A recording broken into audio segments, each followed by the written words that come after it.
দেখেন দিল্লিতে এসে সে কি নিয়ে বসছে, এক একটা মাথা 1 কেজির বেশি ওজন। তোমার থেকেও বড় এক একটা মাথা। পুরো হাত দিয়ে মাপলে 1 হাতেরও বেশি।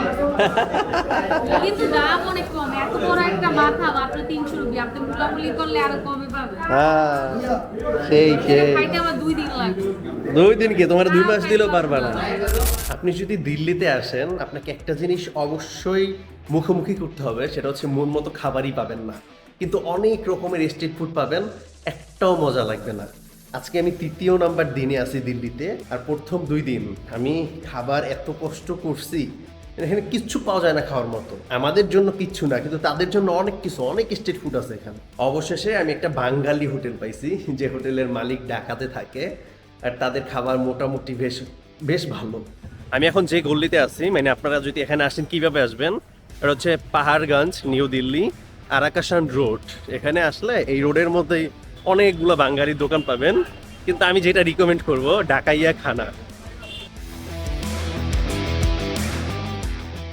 এই সামনে আরেকটা বাঙালি রেস্টুরেন্ট আছে, কিন্তু এটার মালিকও ইন্ডিয়ান মালিক, বাংলাদেশি মালিক না। এখানে আবার বিকাশও আছে, আপনি চাইলে বিকাশেও টাকা আনতে পারবেন, কিন্তু রেটটা খুব কম।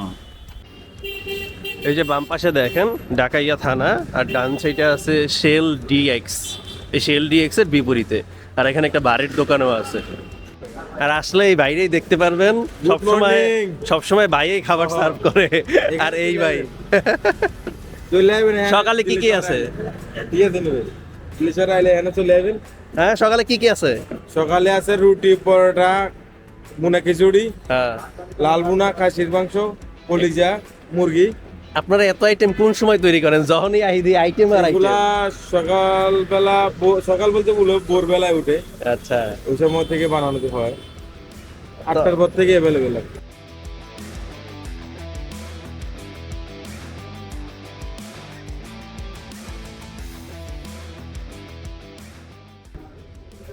আপনার পরিচয় গাইতে, আপনার নাম?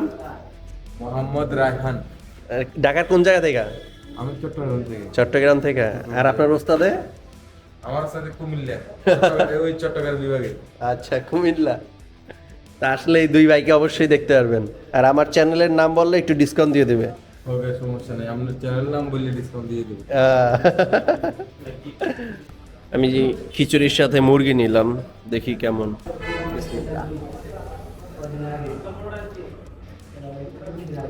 খিচুড়িটা বেশ মজাই আছে। মুরগিটা অনেক মজা।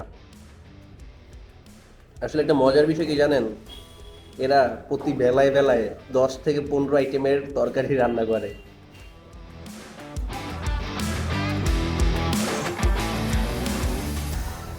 আলহামদুলিল্লাহ নাস্তা খাওয়া শেষ। তাদের খিচুড়িটা অনেক মজারই ছিল।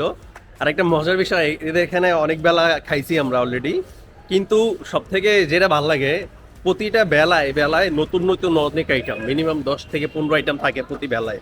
মানে খাবারগুলোও বেশ মজার, তাই আসলে অবশ্যই এখানেই খাবেন, তাহলে একটু থাকতে পারবেন। আর একটা সব থেকে মজার বিষয় হচ্ছে, আমরা তো দিল্লিতে অনেক ঘোরাফেরা করছি আর অথবা করি, যেখানেই ঘুরতে যাই না কেন, খাবারের সময় হইলে এই জায়গায় হাজির।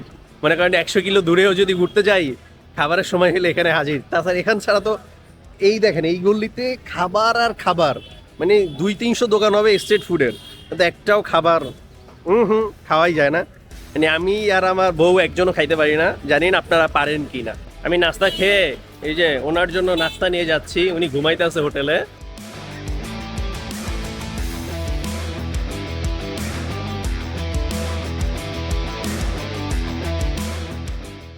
আজকে আমি আপনাদের দেখাবো দিল্লিতে রাস্তার মধ্যে সার্কাস খেলা হয়, যেগুলা সুতার উপরে দিয়ে অনেক বিভিন্ন স্টাইলে হাঁটে।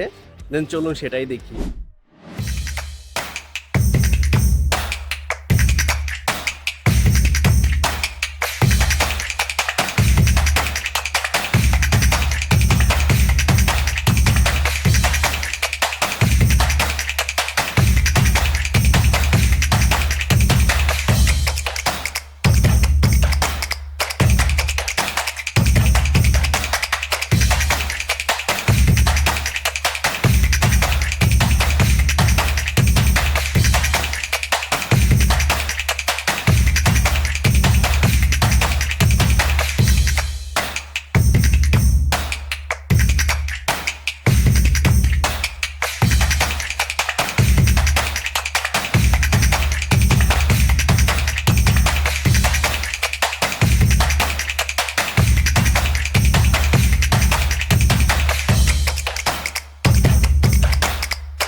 দেখতেই তো পারলেন রাস্তার মধ্যে সার্কাস খেলা, বেশ ভালোই লাগছে। সুতার উপর দিয়ে অনেকভাবে হাঁটতেছিল, আবার মাথার উপরে কয়েকটা বাটির মতো ছিল যেগুলো পড়তেছিল না, বেশ মজা লাগছে।